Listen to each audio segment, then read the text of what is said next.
నా పల్లెటూరు, ఇదే నా తల్లిగారు. మా ఊరి పాడి పంట రాములోరి దీవెనంట. తల్లి గోదావరి నీళ్ళు కడిగ సీతమ్మ పాదాలు.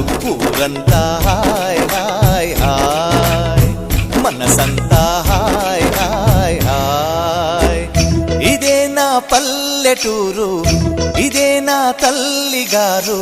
మా ఊరి పాడి పంట రాములోరి దీవెనంట.